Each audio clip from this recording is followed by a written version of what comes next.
Eu estou com Ana Andrade, analista de mercado da EGFNP, para conversar um pouco sobre as novas medidas na Argentina. Ana, o governo argentino anunciou nessa semana algumas medidas para combater o déficit fiscal, entre elas o imposto sobre exportações. Você poderia explicar um pouquinho o que é e como que isso pode afetar o setor de grãos, a exportação do setor de grãos?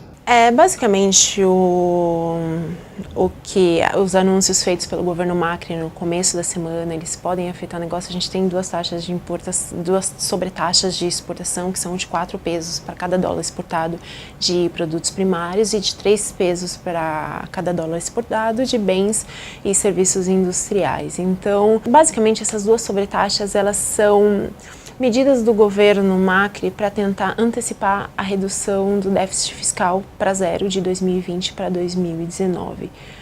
Então, quando você fala dessas sobretaxas, você está falando em um aumento da arrecadação interna para tentar mitigar um pouco os efeitos da desvalorização cambial que ocorreu em relação ao peso argentino nos últimos meses e teve uma grande força na última semana, nos últimos dias. E os principais impactos em relação a essas sobretaxas no agronegócio, eles dizem respeito, internacionalmente a gente não vai ver no curto prazo um movimento muito discrepante, a gente não vai ver as atenções, claro que o mercado olhou para os anúncios com grande atenção, mas a gente não vai ver nenhuma mudança muito significativa de direcionamento do mercado internacionalmente em relação a esse anúncio feito no começo da semana. O que a gente acredita é que esses anúncios eles podem causar um certo desestímulo aos produtores argentinos a produzir mais. Começa a ter um desestímulo a direcionar a sua exportação, que é onde você tem maiores ganhos pela desvalorização cambial, em detrimento da proteção cambial que a Argentina vem buscando nos últimos anos. Principalmente porque, só voltando um pouquinho, a Argentina ela tem um passado muito recente de crises políticas e econômicas, crises semelhantes à que a gente viveu na época do governo Collor. Só que quando a gente fala das crises argentinas, a gente está falando de uma crise que ocorreu nos anos 2000. A gente ainda não teve uma mudança do perfil da população ativa. Essas crises elas estão extremamente recentes na cabeça da população do mercado doméstico. Enquanto que no Brasil, o governo Collor, a gente já teve uma certa mudança. Existem pessoas que não vivenciaram a crise de uma forma veemente que nem acontece na Argentina. Então isso gera uma série de incertezas internas e externas em relação a esse passado, vamos dizer, recente, de endividamento, de políticas turbulentas, políticas econômicas argentinas turbulentas, e isso gerou um movimento de proteção cambial, que a população começou a buscar uma proteção cambial, e começou a ocorrer uma desvalorização muito forte do câmbio, e isso levou a essas medidas de redução, de antecipação da redução fiscal para zero, para o ano que vem, que o mercado acredita um pouco que vai ser um pouco difícil de cumprir, que seria, vamos dizer, de certa forma, uma utopia, tendo em vista as atuais taxas.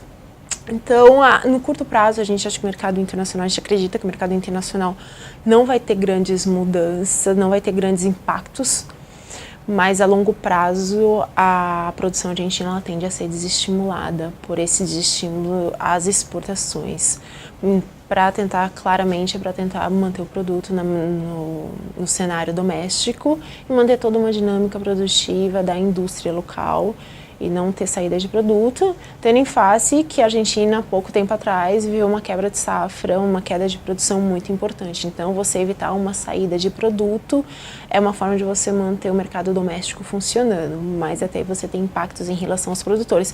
Em contraponto, eles podem ter um impacto positivo, o lado positivo desse cenário um pouco turbulento seria a desvalorização cambial, o que eles ganhariam com essa desvalorização cambial ainda. Seria um fator positivo para o produtor argentino.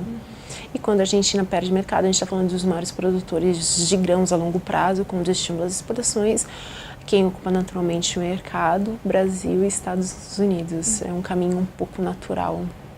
E assim, né, por exemplo, no caso da soja, que o Brasil e a Argentina são grandes produtores, né, lá dos Estados Unidos, como você comentou, com esse aumento da demanda por soja sul-americana por causa da questão da guerra comercial, como que fica também, assim, né? Você acha que ainda assim desestimula, ou pode desestimular a longo prazo lá, mas ou de repente esse aumento da demanda chinesa pode compensar um pouco essa taxa de exportação?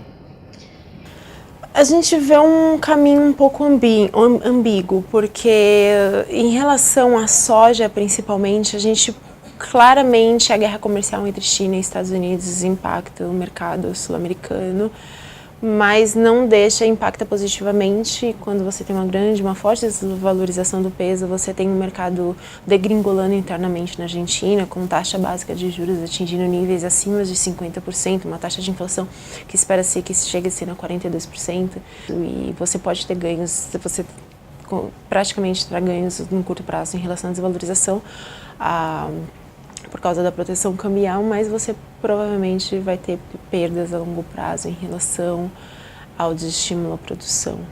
Que os produtores eles se capitalizam muito mais nesse momento exportando do que mantendo o seu produto no mercado interno. E aí você tem um desestímulo direto. É isso que a gente acredita que vai acontecer. Se o peso então se valoriza mais para frente, esse estímulo à exportação por causa da taxa, da sobretaxa também, então você começa a mitigar um pouco, você começa a solver um pouco esse contraponto da exportação, porque o interessante hoje, atualmente em relação à exportação é a desvalorização cambial, é a relação dólar-peso hoje em dia que atingiu os menores níveis nos últimos anos, na última semana. Então, esse é um fator que realmente é um lado bom para o produtor, mas ele não tem um estímulo para exportar. Ele tem todo um estímulo para manter o produto no mercado interno, para aumentar a arrecadação, e ao mesmo tempo que quando ele não exporta, quando você tem um desestímulo à produção, você tem um desestímulo, vamos dizer, a médio e longo prazo da produção, você diminui automaticamente a arrecadação. Então é um cenário um pouco complicado em meio a um ambiente onde você visa aumentar a arrecadação e diminuir os gastos públicos com corte de ministérios, com uma série de outras medidas. E para o Brasil, para os produtores brasileiros, então é o que você comentou do mercado, né? Que pode ser que médio e longo prazo esse mercado abre mais espaço para o mercado brasileiro. Sim, a gente acredita que pode abrir mais espaço para o mercado brasileiro, sim, com certeza, mas a gente também tem toda uma indústria local ocorrendo, a gente depende de fatores produtivos que nem a Argentina, como fatores climáticos, como alguns direcionamentos que precisam ocorrer para todo o ciclo ocorrer, para todo o mercado doméstico ser suprido, o direcionamento de exportação. Então a gente, sim, pode se ocupar do espaço da Argentina, mas também com certa cautela. Não vai ser um movimento veemente, uma coisa que vai ocorrer também tão claramente assim.